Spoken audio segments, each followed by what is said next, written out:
पोलिसांचा तर विश्वासच बसत नव्हता की एक बाप आपल्या मुलीसोबत असं करू शकतो. 24 वर्ष तिने सूर्यप्रकाश बघितलाच नाही. 24 वर्ष तिच्याच घराखाली एका बंकरमध्ये तिला कोंडलं होतं आणि त्याबद्दल कोणालाच माहित नव्हतं. तिथेच तिच्यावर अत्याचार झाले, तिथेच तिने 7 मुलांना जन्म दिला जे त्याच बंकरमध्ये वाढले. ही पूर्ण केस ऐकून तुमचा माणुसकीवरून विश्वास उडून जाईल आणि एक प्रश्न तुमच्या कायम मनात राहील की एक बाप खरंच आपल्या मुलीसोबत असं करू शकतो? I cannot believe it. This can't be true. This can't be true. It's a monstrous case. Because it's the own father who did this to his daughter.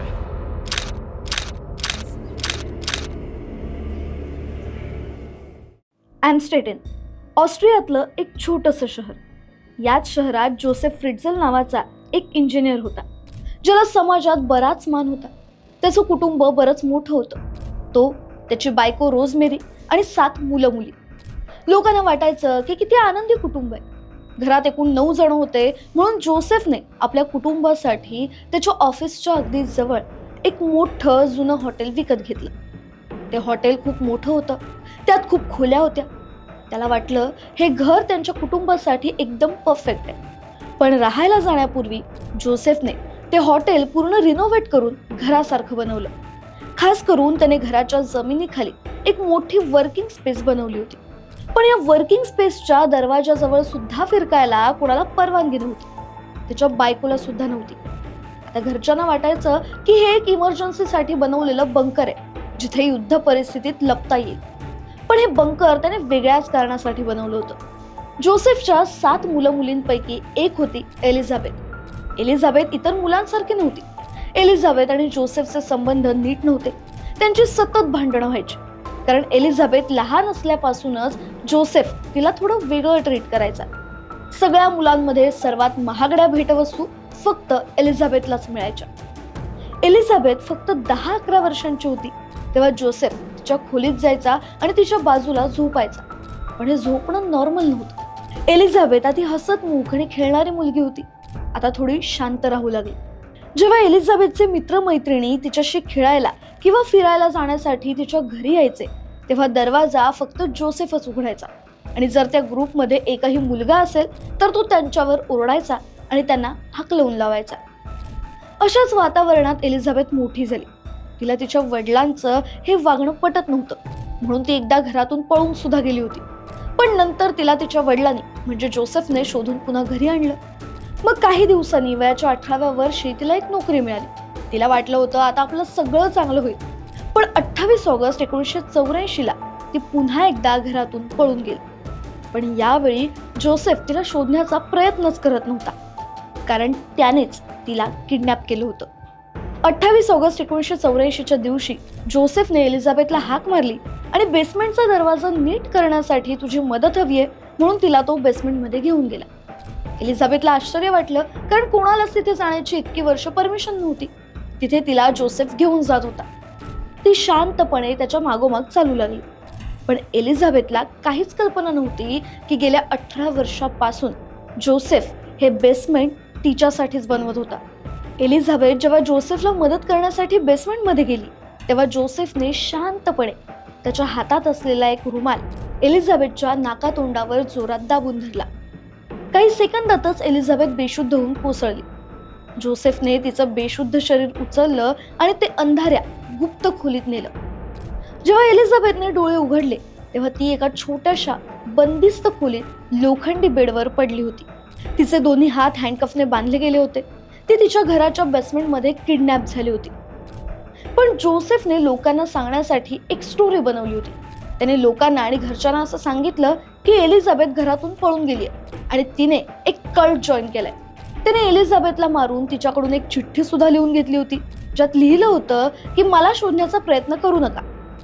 Joseph रोज गपचूप एलिझाबेथसाठी जेवण घेऊन बेसमेंटमध्ये जायचा. हळूहळू जोसेफने एलिझाबेथवर म्हणजेच स्वतःच्याच मुलीवर लैंगिक अत्याचार करायला सुरुवात केली. अशी बरीच वर्ष तो तिच्यावर बलात्कार करतच राहिला. यामुळे एलिझाबेथ प्रेग्नंट झाली, पण तरी सुद्धा तिला हॉस्पिटलमध्ये नेलं गेलं नाही. एलिझाबेथने त्या बेसमेंटमध्येच बाळांना जन्म दिला. त्या त्या बाळाची नाळ तिने स्वतःच्या हातानेच कापली. बेसमेंटमध्ये 2 बेडरूम होते, एक किचन होतं आणि बाथरूम. एलिझाबेथ त्या बाळाला तिथेच वाढवू लागली. त्या बेसमेंटमध्ये ना हवा होती ना सूर्यप्रकाश. एलिझाबेथ आणि तिचं बाळ जगत होतं आणि जोसेफचे अत्याचार सुरूच होते. आता पहिल्या बाळाच्या जन्मानंतर 1 वर्षाच्या आत एलिझाबेथ पुन्हा प्रेग्नेंट राहिली. आता एलिझाबेथ त्या अंधारमय खोलीत 2 मुलं वाढवत होती. वर बाकीच्या कुटुंबाला काहीच आयडिया नव्हती की त्यांच्या घराखाली एक भयानक जग आहे. नंतर एलिझाबेथने 3ऱ्या बाळाला सुद्धा जन्म दिला, तिथेच आपल्या आधीच्या 2 बाळांसमोर. ही जी मुलं जन्माला येत होती ती जोसेफची सुद्धा होती. आपल्याच पोटच्या मुलीवर अत्याचार करून तो मुलं जन्माला घालत होता. पण 3ऱ्या मुलाला त्याने बेसमेंटमध्ये ठेवलं नाही. त्याने एका बॉक्समध्ये त्या बाळाला ठेवलं आणि आपल्या घराच्या दरवाजावर ठेवलं. मग बायको रोजमेरीला त्याने सांगितलं की हे मूल एलिझाबेथ आपल्या दरवाजावर ठेवून गेली आहे. जोसेफ तरी सुद्धा थांबला नाही. त्यानंतर एलिझाबेथ 3 वेळा पुन्हा प्रेग्नंट राहिली, ज्यातलं 1 बाळ मरण पावलं. आता या 6 मुलांपैकी 3 मुलं जोसेफ वर आपल्या घरी घेऊन गेला. त्याची तीच पद्धत होती. जेव्हा नवीन बाळ जन्मायचं तो बाळ एका बॉक्समध्ये ठेवून आपल्याच घराच्या दरवाजाबाहेर सोडायचा. रोजमेरीला पुन्हा सांगायचा की ही मुलं एलिझाबेथनेच पाठवली आहेत. असंच त्याने सगळीकडे सांगितलं. म्हणजे एलिझाबेथची 3 मुलं वर घरात वाढत होती, ज्यांना रोजमेरी सांभाळत होती, आणि 3 मुलं बेसमेंटमध्ये एलिझाबेथ सोबत होती, ज्यांना जन्मापासून फ्रेश हवाच मिळाली नव्हती. बाहेरचं जग काय असतं हे त्यांना माहीतच नव्हतं. तरी सुद्धा एलिझाबेथने विनवणी करून जोसेफकडून त्या मुलांसाठी पुस्तकं मागवली. त्या बेसमेंटमध्ये एक टीव्ही लावला. आता एलिझाबेथची मुलं सुद्धा खूप मोठी झाली. केवढी मोठी तर जेव्हा एलिझाबेथ या बेसमेंटमध्ये आली होती तेव्हा ती 18 वर्षांची होती आणि आता बेसमेंटमध्ये तिची एक मुलगी 19 वर्षांची होती, जिचं नाव होतं क्रिस्टीन. हीच क्रिस्टीन एक दिवस भयंकर आजारी पडली. अशी परिस्थिती होती की ती कोणत्याही क्षणी मरेल. तिला हॉस्पिटलला नेण्यासाठी एलिझाबेथला जोसेफकडे भीक मागावी लागली. शेवटी जोसेफने मान्य केलं आणि क्रिस्टीनला हॉस्पिटलमध्ये नेलं. पण क्रिस्टीनला बघून हॉस्पिटल स्टाफ आश्चर्यचकित झाले. त्यांना वाटलं की ते एक भूत पाहतायत, कारण क्रिस्टीनची त्वचा खूपच पांढरी होती. तिच्यात गंभीर व्हिटॅमिन डी ची कमतरता होती, कारण तिने कधी सूर्यप्रकाश पाहिलाच नव्हता. तिची अवस्था बघून डॉक्टरांनी जोसेफला प्रश्न विचारायला सुरुवात केली, पण त्याने डॉक्टरांना स्पष्ट उत्तरं दिली नाहीत. त्याने डॉक्टरांना फक्त एवढंच सांगितलं की ही मुलगी माझ्या मुलीची आहे आणि तिने तिला माझ्या दरवाजावर सोडले. हे ऐकून डॉक्टरांनी पोलीस कंप्लेंट केली.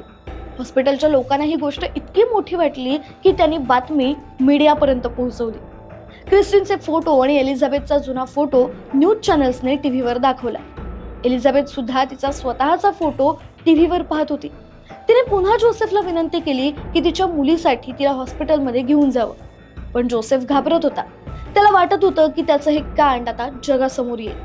पण तो एलिझाबेथला हॉस्पिटलमध्ये घेऊन गेला, हे सांगून की ती कोणाला काहीच खरं सांगणार नाही.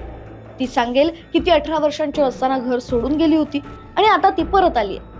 ही अट एलिझाबेथने मान्य केली आणि 26 एप्रिल 2008 साली एलिझाबेथ बेसमेंटमधून बाहेर आली. जवळजवळ 24 वर्ष, आपल्या आयुष्याची 24 वर्ष तिने त्या नरकात घालवली होती. जेव्हा ती बेसमेंटमध्ये गेली होती तेव्हा ती फक्त 18 वर्षांची होती आणि आता ती 42 वर्षांची होती. जोसेफने एलिझाबेथला हॉस्पिटलमध्ये नेलं. हॉस्पिटलमध्ये पोहोचल्यानंतर लगेचच एलिझाबेथला अटक करण्यात आली. सुरुवातीला त्यांना वाटलं की तीच आपल्या मुलांना सोडून गेली आहे, पण मग चौकशीत समोर आलं एका बापाने आपल्या मुलीवर 24 वर्ष केलेल्या नरकापेक्षा भयानक अत्याचाराचं सत्य. यानंतर जोसेफला अटक करण्यात आली. ही गोष्ट इतकी भयानक होती की तिची चर्चा जगभरात सुरू झाली. अनेक सायकोलॉजिस्ट ही केस स्टडी करण्यासाठी पुढे आले. तेव्हा कळलं की जोसेफने हे काही अचानक केलं नव्हतं, तर जेव्हा एलिझाबेथ खूप लहान होती तेव्हापासूनच जोसेफ हा प्लॅन करत होता. तेव्हापासून त्याने ते बेसमेंट बांधायला सुरुवात केली होती. आणखी एक भयानक गोष्ट म्हणजे जोसेफने हा प्लॅन इतका परिपूर्ण केला होता की जर तो घराबाहेर 10-15 दिवसांसाठी कुठेतरी गेला तरी कोणालाही खाली त्या बेसमेंटचा शोध लागणारच नाही, कारण तो पूर्णपणे लपवलेला होता. या 24 वर्षात जोसेफ अनेकदा वेगवेगळ्या ठिकाणी फिरायला गेला. परत येऊन घरात सामान्य आयुष्य जगत होता. त्याचे जग फिरतानाचे व्हिडिओ पाहून असं वाटतं की त्याला जरा सुद्धा पश्चाताप नव्हता की त्याने आपल्या पोरीला जमिनीखाली एका नरकात ठेवलंय. आता तो त्याची शिक्षा भोगतोय. एलिझाबेथ आता ऑस्ट्रियात वेगळी ओळख घेऊन जगते. आजपर्यंत तिची ओळख गुप्तच ठेवली गेली. पण मग आता हे सगळं ऐकल्यानंतर एक प्रश्न आहे, जोसेफ हे सगळं खरंच एकटं करणं शक्य होतं का, की त्याला हे सर्व करण्यासाठी कोणी मदत करत होतं? रोजमेरी स्वतः? तुम्हाला काय वाटतं? आम्हाला कमेंट करून नक्की सांगा. आणि अशाच मिस्टेरियस गोष्टी जाणून घेण्यासाठी गाजा वाजाला लाईक, शेअर, फॉलो आणि सबस्क्राईब करायला विसरू नका.